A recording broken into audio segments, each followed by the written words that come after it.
Salut! Salut! Salut! Bună seara! Bună Bun, seara! bună, Teodora! Teodora, cu Cătălin o să ții legătura. Salutare!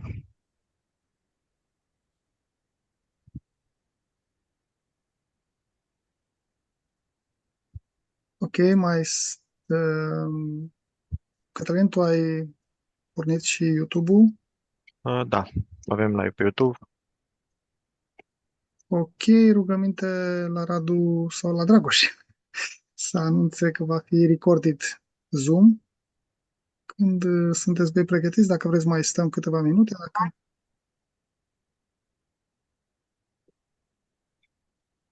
Ok. Păi, nu știu, cred că putem începe, nu? Că Now e it's și un up, minut. now it's up to you. Ok, ok. I think we can start. So, good evening, everyone, and welcome to the risk-based vulnerability management workshop organized by Cloud Security Alliance, the Romanian chapter.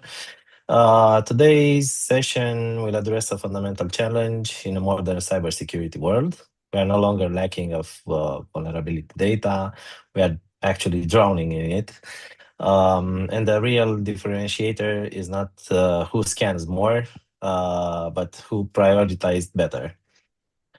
Risk-based vulnerability management means shifting from static CVSS scores and patch everything actually to contextual, business aligned and decision making.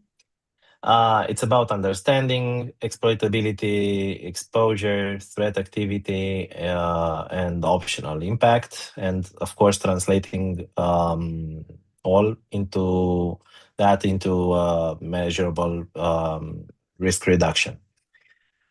We are privileged to have with us Radu Stănescu, founder and CEO of Sendline,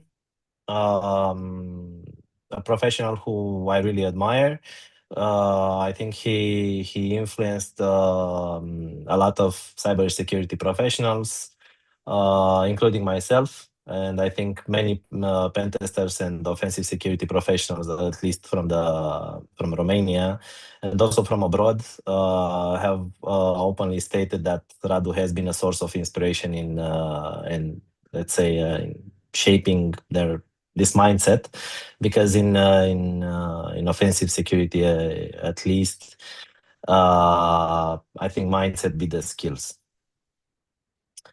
That idea is particularly relevant tonight because tools are evolving, exploits are changing, CVs are multiplying, but strategic thinking, analytic rigor, and the ability to interpret risk in context, those are enduring competitive advantages. So, Radu, with this one, I think the floor is yours, and you can, I don't know, start by presenting yourself and showing us some.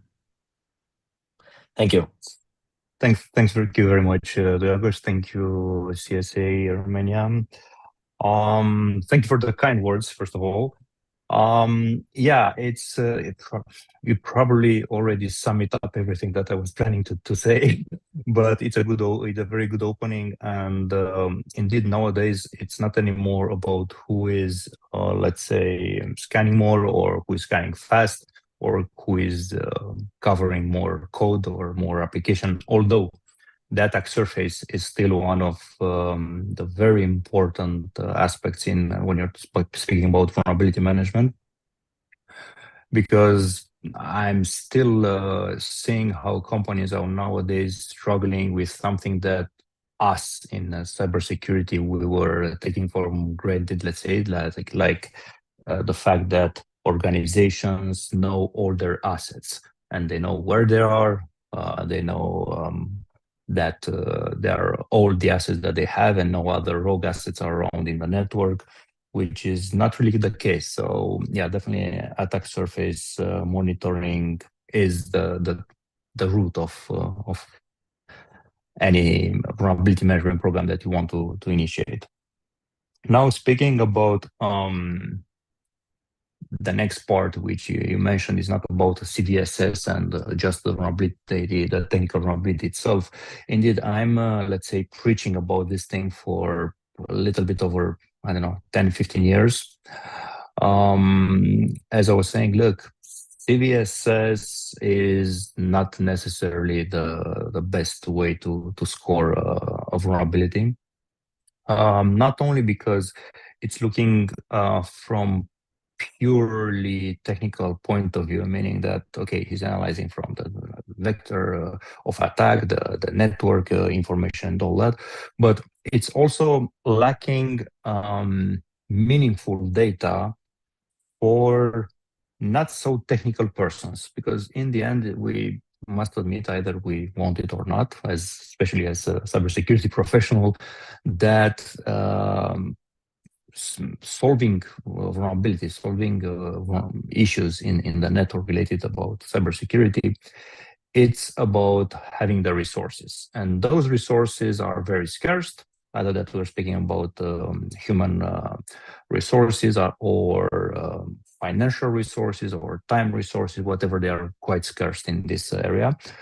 And in a lot of cases, we need to go towards the management, I don't know, CFO, the CRO, and other C's level to, let's say, explain them that we're having some issues and to ask for some resources, mostly money in general, or at least with money, we can get some more software, hardware, people, whatever.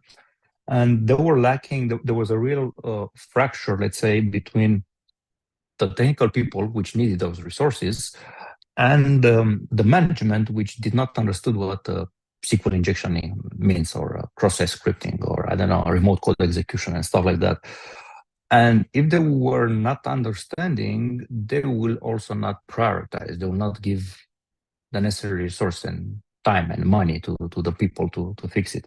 So that's the moment when I realized that prioritizing just on that CVSS, which is still very used, very known all over, is not necessarily the best approach when you need to speak at the board level.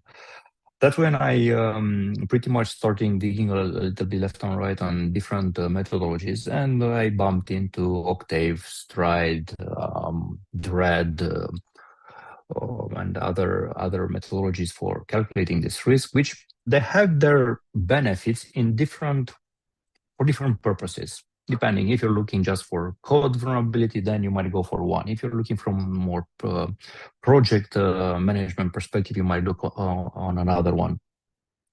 But one which I highly liked, although it did not get much traction in the beginning, now maybe a little bit more, is the Dread methodology, because this one is basically based on 5 pillars. The first D is the damage. That is in very simple terms, meaning that you can explain what will happen to the organization if that vulnerability will be exploited. Maybe it will not be exploited, but what will it happen if it's actually exploited? And there you can go on a scale from 1 to 10. Usually they're split in 4 categories, so depending on each organization how to decide. Then you have the reproducibility, because also this aspect can be quite interesting. Is that a vulnerability that you can reproduce anytime? There are no other race condition that you might need in order to exploit that vulnerability. Or, I don't know, maybe you can exploit it only on Tuesday 13 if it's an odd month of the year, something like that, I don't know. Or maybe you can reproduce it only while also a backup procedure is in place. You never know what's going on. So that's also an interesting aspect, because it puts a little bit of urgency on the decision point. When you tell him, hey, this is a vulnerability that you can exploit only twice a year, it's not gonna be, maybe it's a very critical vulnerability, but if it's only twice a year that can happen, it's not that important. If you're telling him it can be exploited anytime, then the reproducibility factor might wait a little bit in the decision. Next one is the exploitability. So how easy it is to exploit that part? Meaning, is there a public exploit? Is there a script already done? Does it have even a web graphical interface so any script kiddies can do it? Or you need to be a really advanced hacker, like someone that I know that hacks bio devices and other things like that. Here I'm pointing towards Dragos. That you really need to have deep understanding and deep knowledge on how to create your own exploit and to hack it. Next, what's really important for the decision factor, I discovered that it's the type or the number of affected users. Here you can debate if it's more on the type or the affected or it's a mix, but definitely the type of affected users is meaningful, because if the vulnerability is internet facing and the company is offering client service, then if it's affecting all the users, then yeah, it could be something critical. While if it's affecting only the administrator of the application, it can be a little bit less critical from their decision point of view. From my decision is as well very critical, but it depends a lot on if there's an interface, administrative interface exposed and so on. And then we're reaching the last pillar, the discoverability, meaning how easy it is to discover the vulnerability. Can you do it with an automatic tool, open source, or you need some commercial tool to detect it, or you need even, let's say, a more manual approach where you start to dig after the vulnerability and you start having different techniques that will allow you to discover this vulnerability. So yes, indeed, I think that going the extra mile about CVSS, it's one of the key important factor. And one last thing that I want to point out in this part is that you need to take into consideration all the other aspects. Like, for example, okay, it's easy to exploitable or not. Is it a public exploit or not? Of course, that's also important. But where is that asset located? Meaning in which network, for example, of the infrastructure of the client? Is it something that is exposed to the internet? Is it something that is not exposed to the internet but contains critical information of the organization? And then you can go drill down up to, let's say, the asset importance on which it is. So, for example, is that asset a main supporting element of one of the essential services of the organization is providing, or is it something on less important? I mean, to make it more clear, if it's a bank, for example, is it on a marketing website of the bank, or is it on the internet banking part? So these are things, I think that there are critical aspects into deciding a little bit how the prioritization is done. In this context, how can I, if you have to advise a CISO who is actually, I don't know, overwhelmed with thousands of findings after a scan, what would be the first three, let's say, contextual factors that he should take into consideration before deciding what to remediate first? Well, I will start with the most painful one for him, because he will have to rely on other guys answering this question, is asset classification or data classification and then asset classification in terms of criticality. So you have, okay, the data classification first, but then that data stays on some assets, and it pretty much relies on, is there a business continuity plan, a disaster recovery plan? Then you should go there and check with the data owners and to see exactly, okay, how important are their assets? The fun fact that usually happens here is that initially, in the first phase of the discussion, what I've seen with several CISO is that they're approaching their C-level or a little bit lower, depends. And they say, hey, tell me your assets and how important are they for the business? The first answer will be they're very important, extremely critical for the business. Then the CISO will say, okay, then in this case, your SLAs, your service level agreement, will be very tight. You will have, I don't know, 24 hours to fix a critical vulnerability or a high, and so on. So at that moment, then there is the opposite effect where everybody says, yeah, it's not that important. What's the lowest time frame that I can use for the SLA in order to be able. So it's a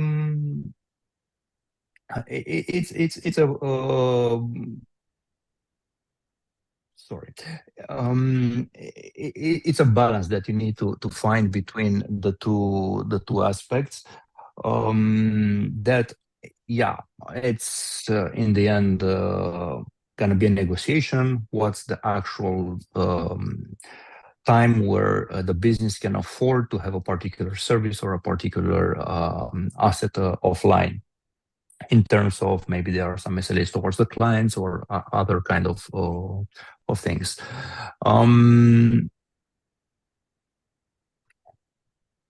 Yeah, that would be probably the first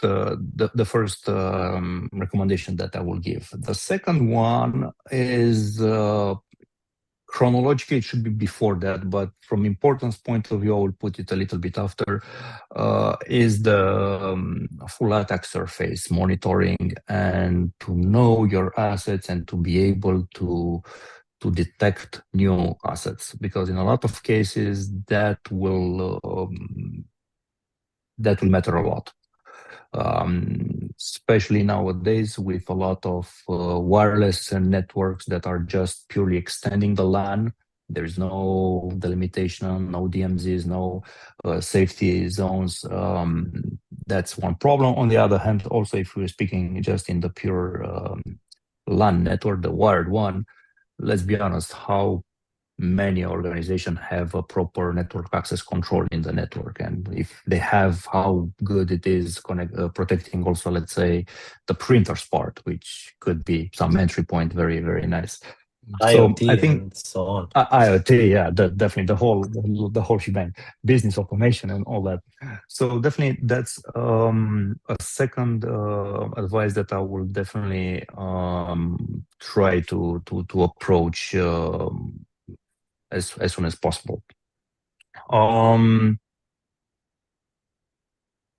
The third one that I would set is also at the C-level, I would say there should be some sort of agreement upon two factors. First of all, especially when initiating such a vulnerability management program, would be to agree upon the number of severities that you want to have in an organization. And here you can range anywhere between, let's say, 3 and 5. And also how they are split, let's say, into the range, how it's being split. Do you have equally split in 5 the whole range? Do you have it more towards the low and medium in the beginning, or the info even, and a very small part of high and critical, which in general I advise, because otherwise if you bump into the second part of the discussion that I wanted to reach, is what are the SLA of fixing those findings based on their criticality. Then you might end up having 1,000 vulnerabilities high and critical that you need to fix in 24 hours, which is definitely not possible. And also, it's important that these decisions are part of a process, a recurrent process that should be reevaluated in time, and that should be adjusted based on the organization risk appetite and the current situation at each step. Yep. I think you already saw. I really want to jump into this AI stuff which is happening right now, and I think it's a super important topic. OpenClaw and the others. So we are seeing that the increase of AI vulnerability discovery, prioritization, and even exploit development.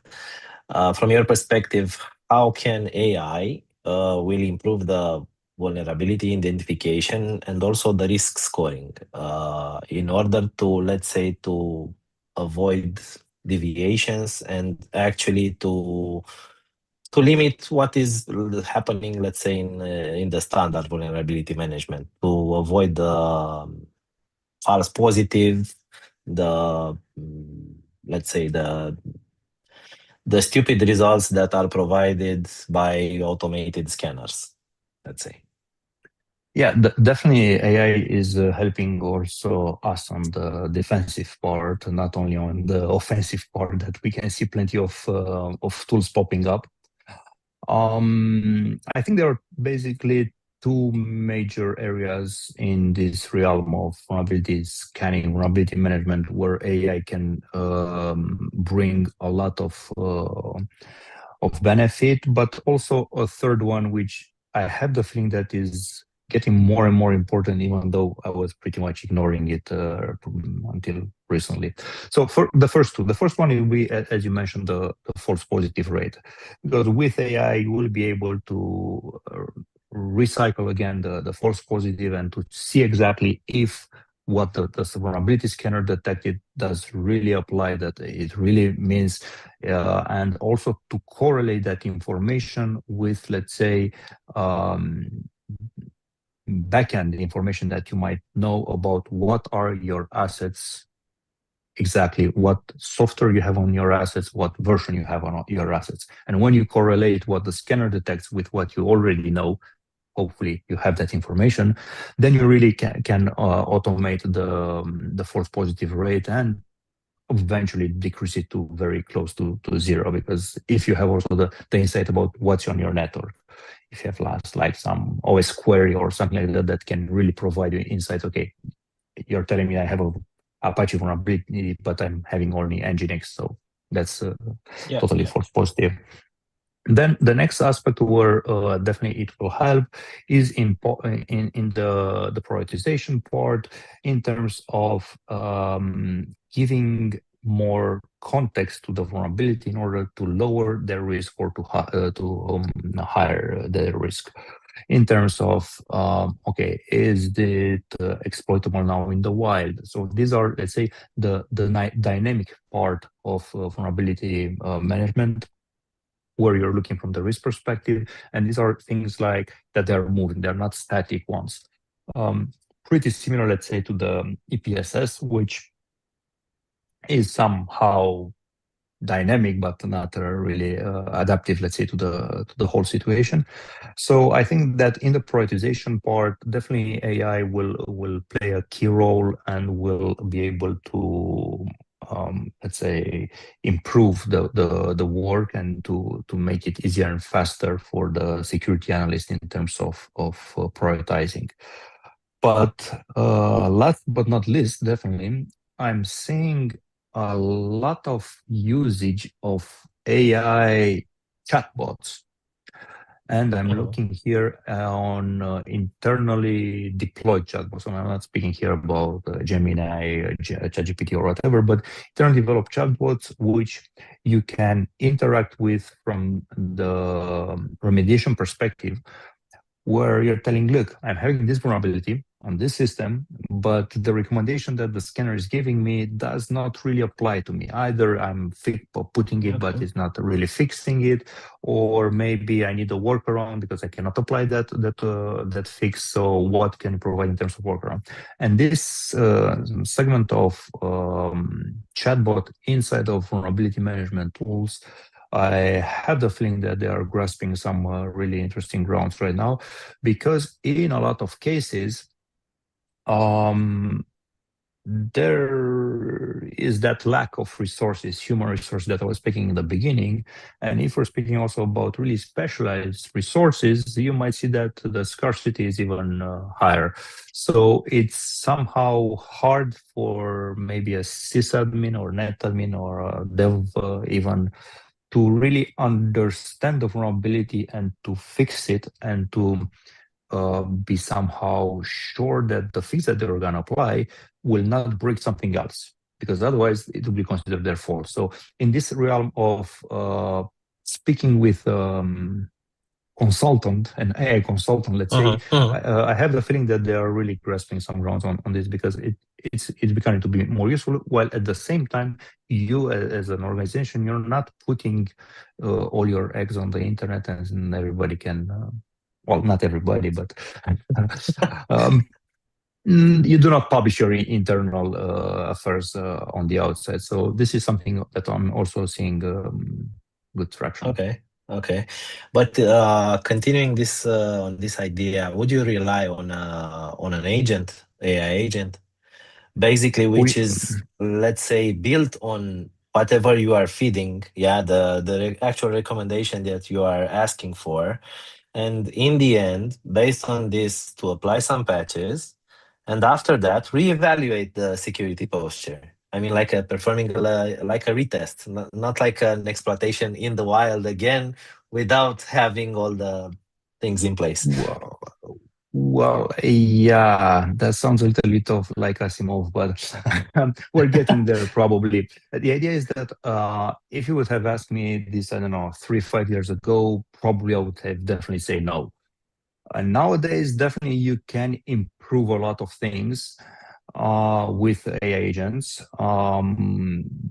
especially due to the fact that you can use an agent also to test that everything works fine. And Exactly. okay, now the problem that I'm seeing here is where you will put more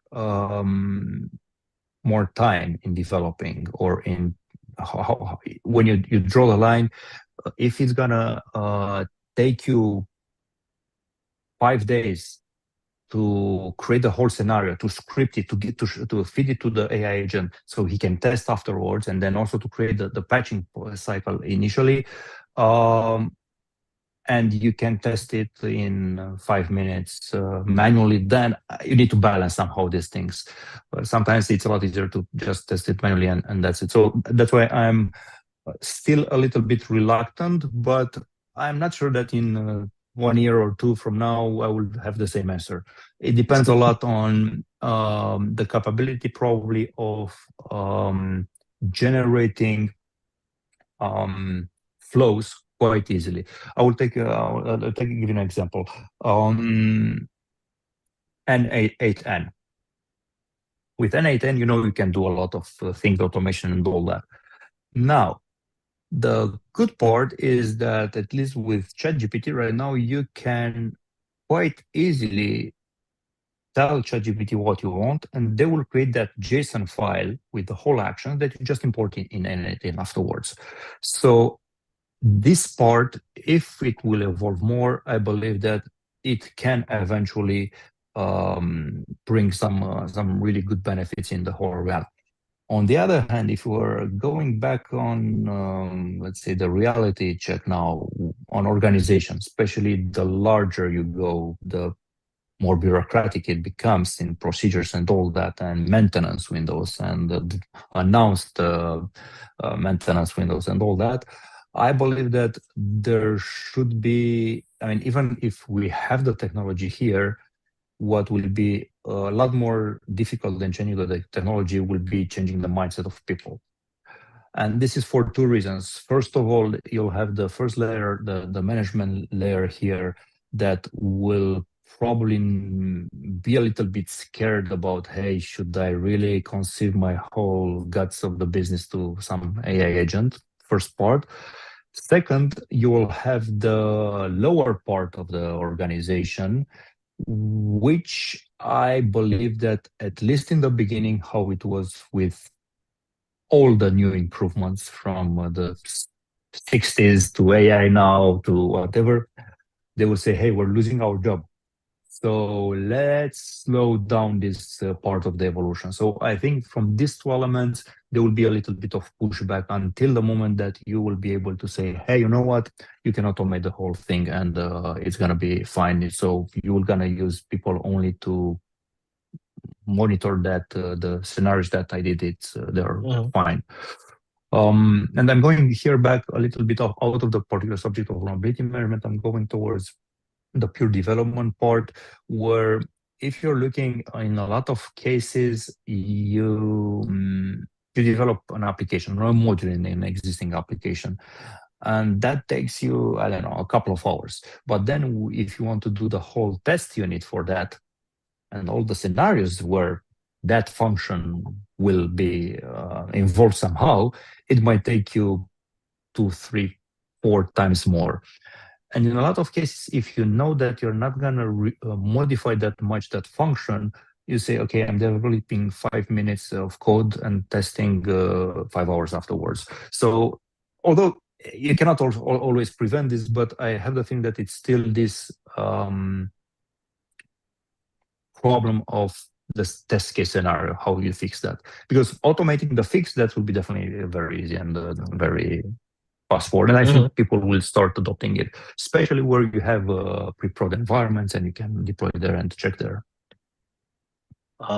In terms of integration now, because you have such a product you developed, you worked probably more than 10 years to your actual product in terms of maturity, the capabilities, and the other things that Centralizer can do.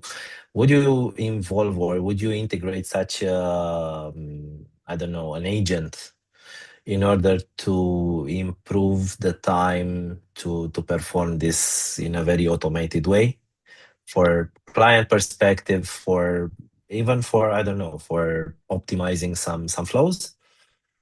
So currently we have a couple of AI algorithm implemented in Centralizer.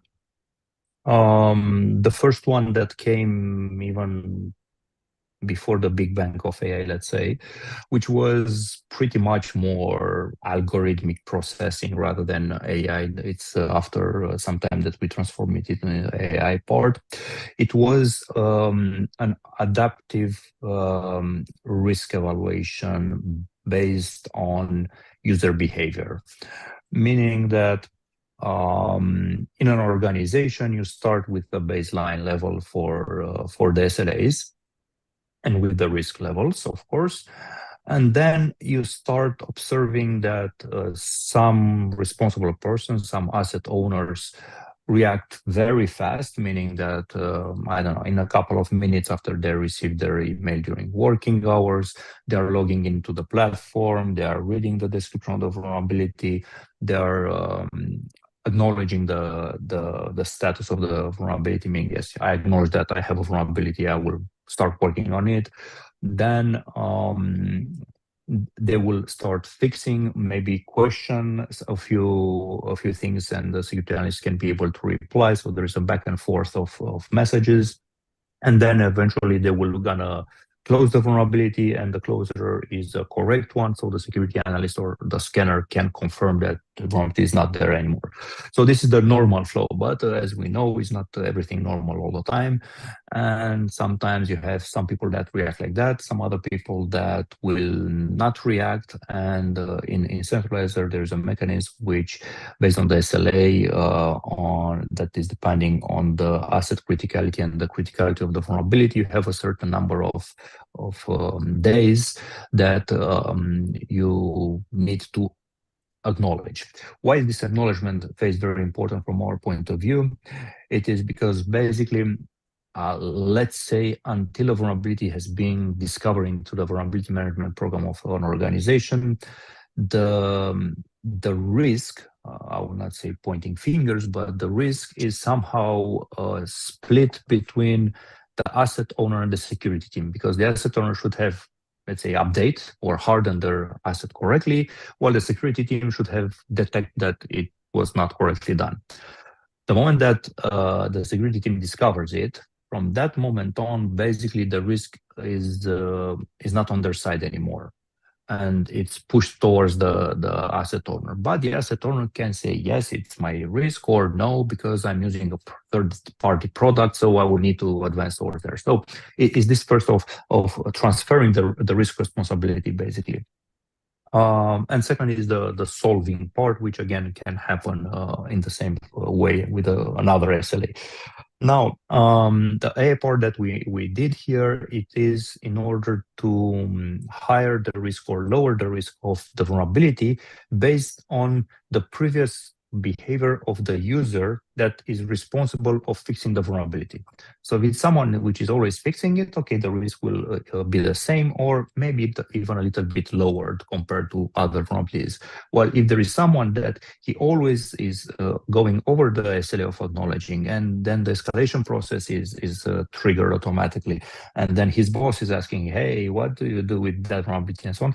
If there are this kind of interaction, then it means that most probably future interactions with that owner will be quite similar. So all the future vulnerabilities, including the current one, but also the future one, should have a higher risk because the exposure of the company will be for a longer period of time. That's the first one that we implemented. Second one that we implemented a while ago, it was the chatbot, which I mentioned earlier. And we initially started with something more basic, and then we advanced towards more recommendation. The first part that we started, it was, as you probably know, pen testers, they like to discover, they like to prove that they are very good by finding the exploit, but they don't like reporting, they don't like explaining a lot of words, they don't like putting a lot of recommendations and all that. You know, I presume that you agree with me on that. Completely. Yeah. So basically, what we did, we said, okay, in the part of the application where you can define a new vulnerability, you are just being able to put a name for that vulnerability in your plain words, English, and then hit a button, and it will go and try to generate you a description or recommendation and even a severity. It could try to do this and map it. So we improved it over time. Now it's quite interesting. It's not 100% bulletproof, but definitely it gives you a lot of meat on the bone to work on the description, on the recommendation, and eventually to work with the severity that is needed. This is the second part, and then of course this went naturally into improving description that were given by scanners, and yeah, to give more information on this part.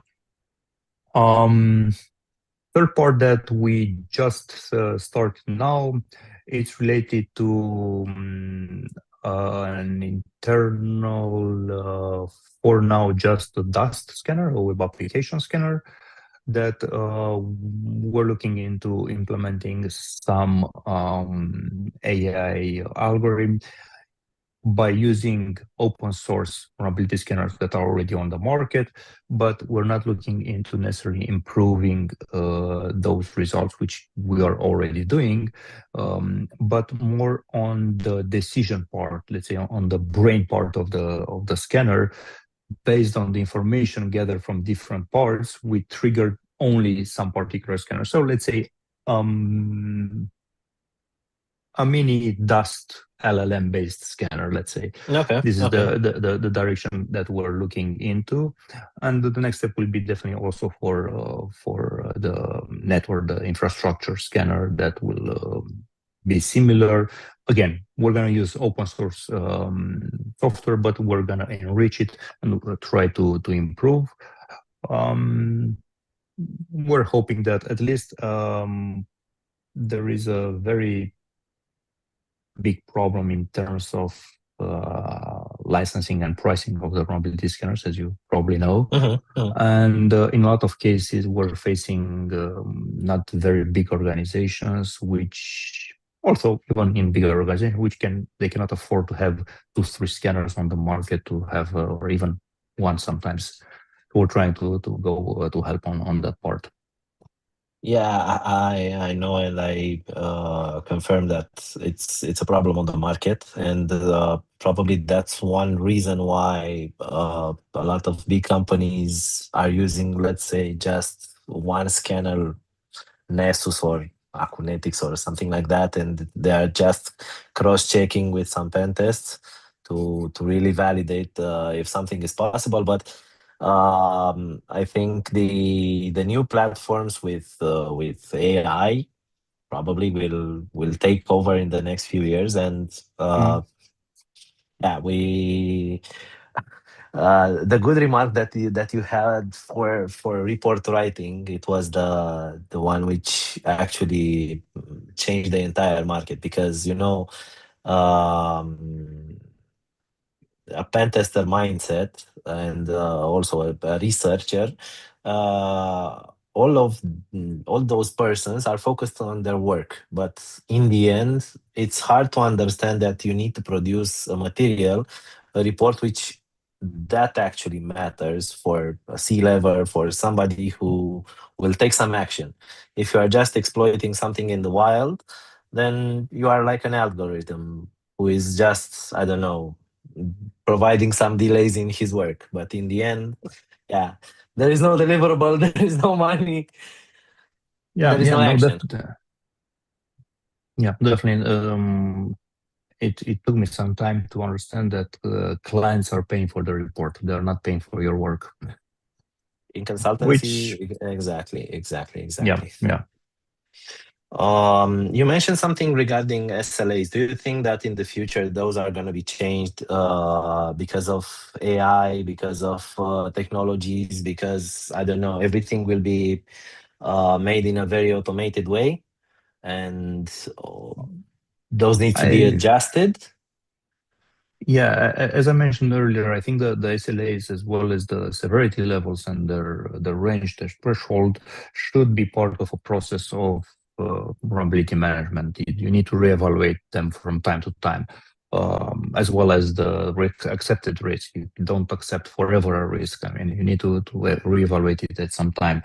SLA, I expect to be more tight in the future. But this, it's still gonna depend a lot on the maturity level of the organization and how risk aware they are and what's their appetite. And yeah, I really think that this gonna depend a lot on this. I'm still a little bit reluctant at this point to say that they will pretty much disappear because agentic AI will solve it as soon as being deployed. I mean, if detected, it's going to be redeployed in a safe way. But yeah, could happen. We never know what's going to be in the future. But for some time, I think they will slowly tighten. At the same time, it's that by the book recommendation, I think it started from Microsoft, I don't know who started that critical vulnerability should be deployed in maximum 72 hours. Well, if you ask me, it was very late a few years ago. Now, if we're with AI, we're speaking about 72 hours. Well, all your data belongs to me in 72 hours. Exactly. Everything is encrypted and it's already transferred. Exactly. So I'm, yeah. In terms of integration, what do you think? Because probably most of the professionals in this domain heard about XBOW, and it took like 6 months to become #1 in HackerOne to find this kind of stuff. But I think that's the major improvement, that XBOW also is good in creating reports, nice reports, and understandable reports with all the proof of concept. What do you think it's worth integrating with such a tool in terms of reporting, and because it's something that, I don't know, also covers a hidden part of a professional's actual job, right? I mean, finding 0 days, which we don't know actually right now if they are well documented, if it's something in the dark or something that really needs to be covered. Well, definitely, any integration, I'm a big fan of integration. Any integration is a good integration, that's for sure. Now, related to one of the key elements in reporting from my point of view is to be able to know exactly the report that you're gonna do. Although I'm not a big fan of report, because from the moment that you export a report, the moment that someone reads and takes some action, things might have changed. So I'm more of a dashboard guy, let's say, go there and see the results right now. In terms of reporting, it matters a lot to see which is your audience and to adapt it to your audience. And here I'm not speaking just about how long or short to be the report, but also what kind of information to export in that report. Because if you're gonna board someone from the C-level with the technical, the request and reply, and all that part, and how to duplicate the vulnerability to check it afterwards, I think it's not worth mentioning. So I think in terms of reporting, the calibration of the reports toward your audience is one of the key elements. Moreover, in here, I think that AI could play a really interesting role, and we're already evaluating that, but still did not, let's say, perform in a very good way, because at least in our case, we're looking only on on-premise deployment of everything. I think that in this part also, the executive reporting part, let's say, could have as input the technical report. So you just create one report and that the rest will be automatically generated also for the executive level. But it's, yeah, this is my opinion, at least regarding reporting. Not a big fan of it, but when you do it, you need to address it based on the audience. Okay. Noted. And side joke here is that I was speaking with someone which is doing NLP, and I'm not going to speak about NLP as natural language processing, the geek part, but NLP, the natural language programming part. And we're discussing about what are the inputs and outputs, but mainly the inputs of human being in general. And, there are people that in order to understand something, they need to read it. There are people that in order to understand something, they need to see some videos or some drawings or images or charts. Others are, they need to hear it, or others, let's say, even they need to do the action. They are more kinetic in this part. And he was joking, but I'm more and more considering this part to create also, for example, audio reports. Okay. Because they might be people out there in the C-level that they are more used to listen than to read. Sometimes, you never know. So that could be also some sort of future.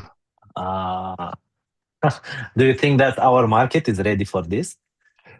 Depending on what market we're expecting. It depends. Let's say local market, Romanian market, but Local also market, let's extend it to European market. Probably not. Probably not. But if we're looking maybe towards US market, where, for example, podcasts are something very used, there you might end up into having some grasp. I don't know. It's just food for thought, but it was funny because it's you never know, or maybe just charts, Of course. But the audio reports for me sounds pretty good, and I think it can. I don't know.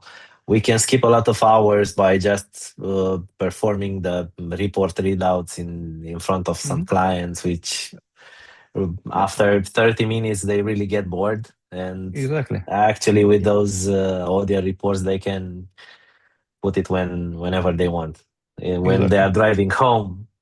Yeah. But it's like that. Yeah, please. Like those 15 minutes books. 15 minutes, you hear the whole book. Okay, that's it. Yeah, it has to be a switch in this kind of mindset. And coming back to this mindset perspective, especially considering the idea that I was presenting in the intro, that sometimes mindset beats skills. What do you think that differentiates a mature vulnerability management program from a reactive one? Is it tooling? governance, culture, probably something else? Probably What do you think? is culture, organizational culture, but not only, also social culture. Um, but you said it in your question already. Mature program is not a reactive program; it's a proactive program. So this is the first change. I mean, the moment that you are in a reactive mode and you wait for things to happen and then to detect it and all that, it's definitely not the best approach. But in terms of proactivity, I really think it's culture that it's on the first step. Um, Definitely, I would say sometimes, not all the time, but sometimes an incident might help. And here I'm going to the well-known thing that happened 6 years ago, where we really saw that in general digitalization, especially in the government layer in several countries. Let's not pinpoint only one, but into several countries from European Union, let's say. And also in terms of remote work and VPN explosion and all that happened during COVID. So the incident forced everybody, even though they were a fan or not, even though they liked it or not, they had to continue. Resilience took over in that moment. And yeah, they had to adapt. So sometimes an incident can change things that hundreds of hours of consultants from anywhere they failed.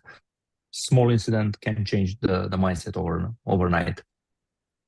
But comparing, let's say, 2019 before pandemic, how was treated how were treated the actual incidents, even ransomware, because at that point the ransomware isn't that big. And now after the pandemic, what do you think? What was the level, let's say, of the maturity started to show off in terms of this aspect, the vulnerability management? I Well, mean, do you find a big change? yeah, I would say it's a big change. I would say it's a big change before pandemic and after. Now I'm not sure which is the main trigger, or I would definitely go for a combination of triggers that happened somehow simultaneously. First, it was, yeah, the pandemic forced people to work more online, which meant more attack surface. As people was working from home, they were not behind the corporate firewall and the proxies, so they were a little bit more vulnerable. And the organization at that moment, they needed to readapt a little bit their mindset. I wouldn't say go towards completely zero trust, but a little bit towards the idea, which until then it was only something science fiction. Let's say the guys in conferences they were speaking about, and that was all. After this pandemic, due to the attack surface, things have changed a little bit from this perspective. At the same time, somehow coincidence, probably also the AI part starting to move faster than before. And that's also probably one of the reasons why we've seen a little bit of more maturing, the company maturing their level of cybersecurity. But I think that the main driver is still the huge number of incidents and also the mediatizations of those incidents. They were going out on TV, which was starting to be something new. Until back then, you could not hear that often. Hey, I don't know, that company or that company had an incident or whatever. After COVID, I think that, yeah, the number of incidents raised, they were affecting a lot of businesses, they were crushing a lot of businesses, and that pretty much made it more towards everybody. For me, I remember 2018, I was in Singapore, and I was shocked at that moment. It was 2018, so just 1.5 years, let's say 2 years before. I was shocked to see their ads on TV about cybersecurity. About cybersecurity in general, as a fact, like cybersecurity awareness campaigns, or ads in the newspaper or cybersecurity products or cybersecurity services. You had these ads in the newspaper and on TV, so reaching basically everybody. And when I landed there, I picked up a taxi and I went to the hotel. And the guy said, "Okay, how are you? Where are you coming?" I said, "Look, I'm going to that conference for cybersecurity." The guy was aware of cybersecurity issues. He knew, for example, that his hospital had some cybersecurity attack, and the bank also had some issues at some point. So the guys were really aware, not scared, but cautious about the subject. I mean, they knew something about that. It was not like, what, cyber what? What's that? That was 2018. While everywhere in Europe, at least at that moment, it was a topic for a certain breed, let's say, of people. But the rest were like, yeah, I know a guy which is doing something on the computer, hackerish something, I don't know. That was it.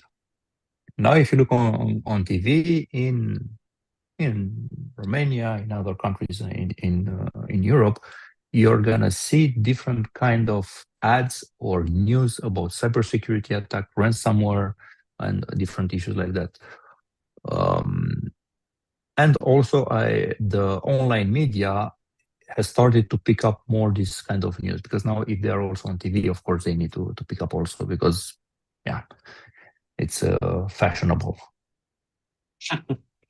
But what do you think? Let's say, what are going to be the next steps in the future regarding this domain? Okay, in order to increase the level of maturity, the level of awareness, because with this AI, everything is going to be somehow speed up, and we need a vision, yeah, to have something prepared.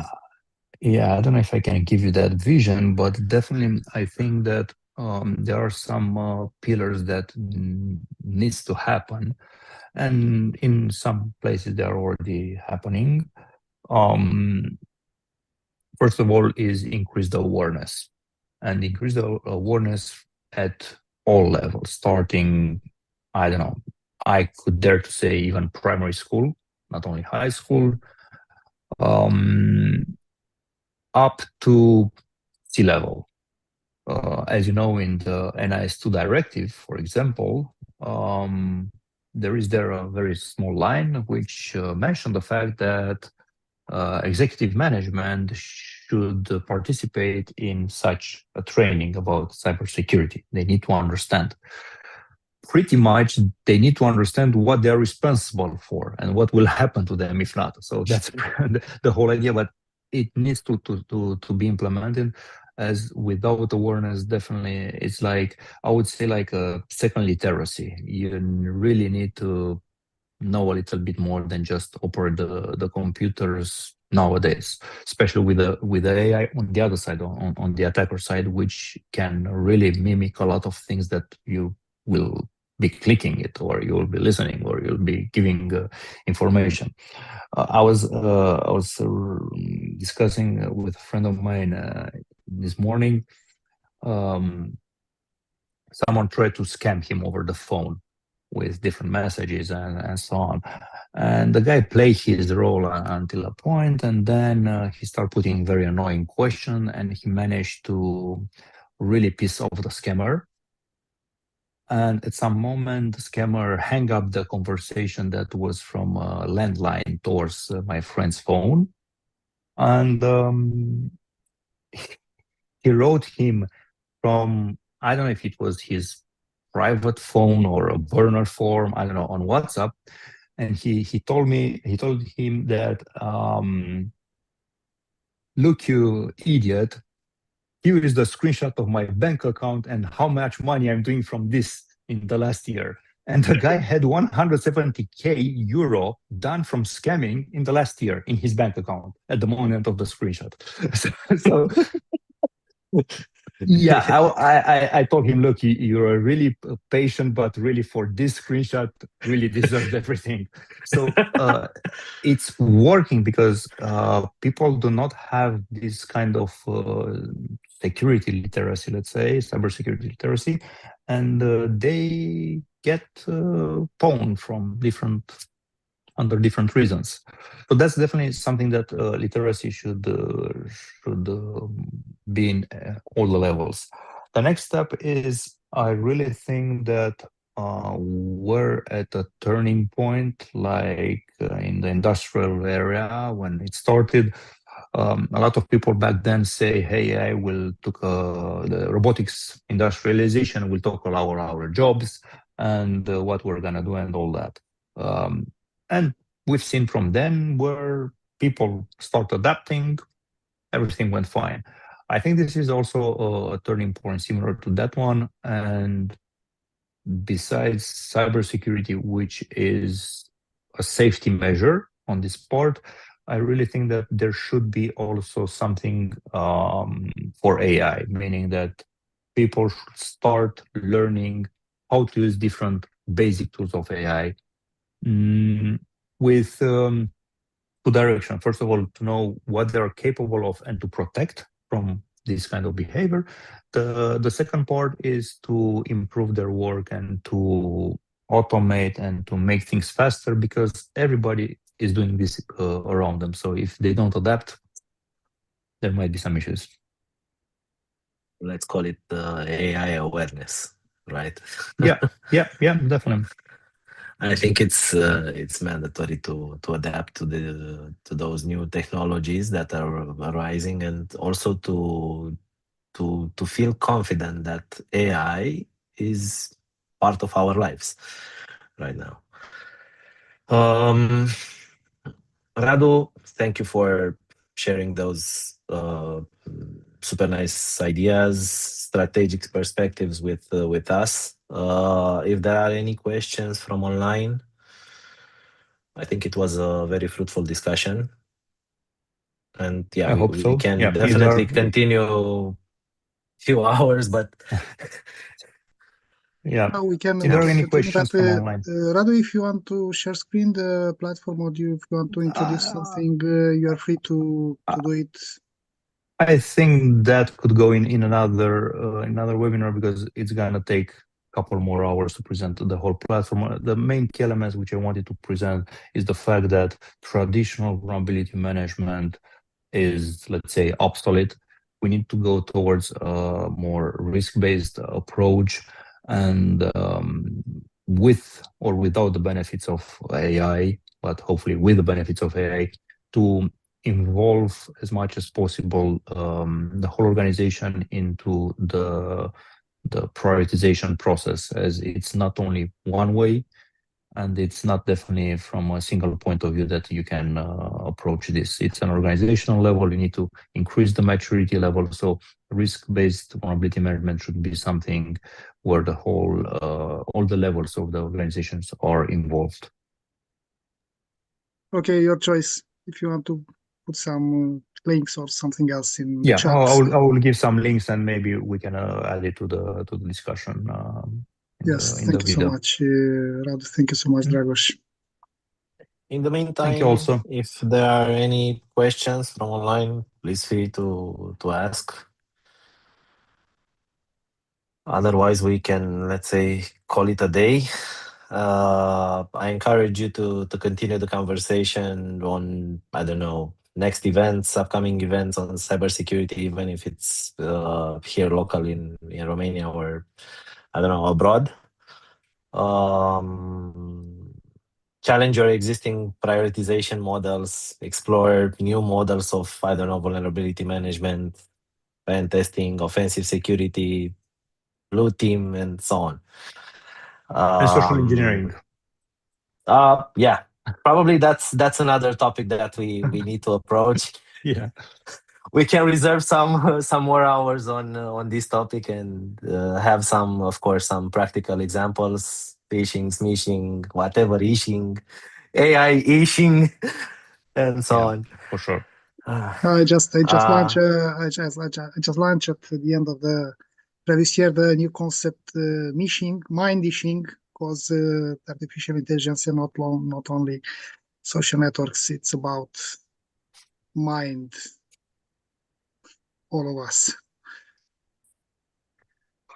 Yep. Sorry, Dragos, Radu, I would have a question regarding the prioritization of the vulnerabilities. You were saying earlier that it's not effective to prioritize according to the CVSS score. I've seen some other professionals in the industry talking about prioritization depending on, for instance, KEV lists or EPSS or things like that. Given the fact that Nessus and other tools are giving you in the reports things like data like EPSS score, CVSS even, but they're lacking context like exposure in the network and things like that. How would you see let's say a formula or a context or something that takes into account all these facts and provides a quite accurate let's say illustration of the exposure and the real risk in the network? Thank you for the question. So that's what I was saying in the beginning. You cannot rely only on CVSS. Indeed, Nessus or other tools are providing their reporting in CVSS because it's the most commonly accepted and used, and also not to be very patriotic, but it's coming from a particular area of the world, so of course everybody they adopted it accordingly. And you can see easily this thing on how easy is the CV adopted, and it's been here for so many years compared to the EUVD, which just started 1 year or so. I don't know exactly the value, but whatever, and pretty much nobody cares about it, to be honest. I mean, unfortunately, and they are pretty much copying everything from CV and put it in EUVD. So coming back to your question, the best case or what I'm advising is, and what we implemented also in Centralizer, we're taking different type of information, like you mentioned, the severity, the exploitability, the KEV list, the EPSS, and all that. Then, beside that, which from my point of view are purely technical severity, you need to add up the exposure, but it's not always about the exposure. I was having a discussion at some point with a very big pharma that did the vaccines from the COVID, to be more precise, one of the vaccine producer. And I was speaking with them exactly during COVID time for vulnerability management platform implementation for them. And they were telling me directly, look, our internet exposed websites and servers, we do not care about them. What we care about them is what is in a very isolated lab somewhere in the network, completely separated. That's what's really meaningful for us. So the exposure, it depends. Each company sees it differently. So that's the reason why in Centralizer, what we did, we're taking all these elements and we allow the organization to configure how important they are for them. And we're saying, look, I want you to take into consideration the network security zone 10%, meaning that if there is in a particular network, I want to put 10% on the risk on the prioritization. If there is a public exploit, I want to put it, I don't know, 15% or 20%. If it's a high critical asset for the business, then you add up another. So we're starting from a baseline, and then we can put either going up or down even. We have also the possibility to go down to lower, for example, some risk. If there is a completely isolated network, we do not really care in that because maybe it's a development and environment and it's completely isolated. Then we might even say, okay, compared to the normal LAN of the network, which will be as a baseline, we can go a little bit lower in terms of the severity. And we allow the organization to actually combine these elements and to create their own formula, because from what I can say in the last I don't know, let's say almost 10 years this year of software development as for centralizer, there is no one size fit all. Definitely, you need to allow each organization to customize based on their needs, and this is what we're providing with centralizer.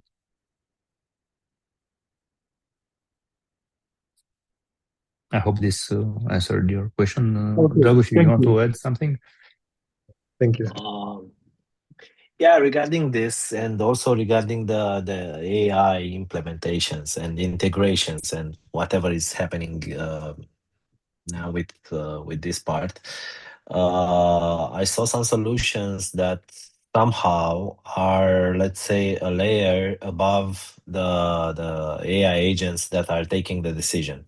I know there are some solutions based on graph theory, the implementation, which actually add the actual context in order to eliminate those actions that can be taken by the AI agent in order to, I don't know, to break or to take some stupid actions.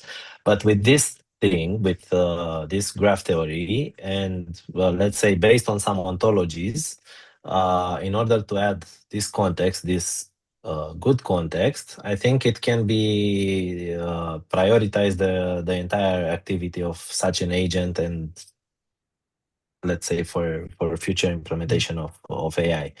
I know that there are some companies that actually create this as a service for a lot of, let's say, AI implementations and AI agents. And yeah, for the future, I think it's going to be a good idea to explore this this part. But yeah, we'll see how it's going to evolve. We have, let's say, 1 month after OpenClaw was launched, OpenHub and the other, let's say, networks for AI agents. It seems to be like I don't know, a big chaos around this.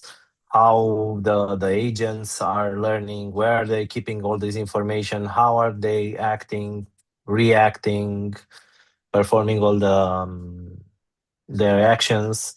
So I think it's a big work in progress for the entire industry. Good. I don't know, Radu, do you want to say something in as a closing remark? Okay. I think it's okay. Well then. Thanks. Well then on behalf of the Cloud Security Alliance Romanian chapter, thank you for being part of this great discussion, workshop. We look forward to see you at our next event. And have a great evening, everybody. Thank you very much. Thank you. Thank you. Thank you. Have a nice evening. Thank you very much. Have a nice evening.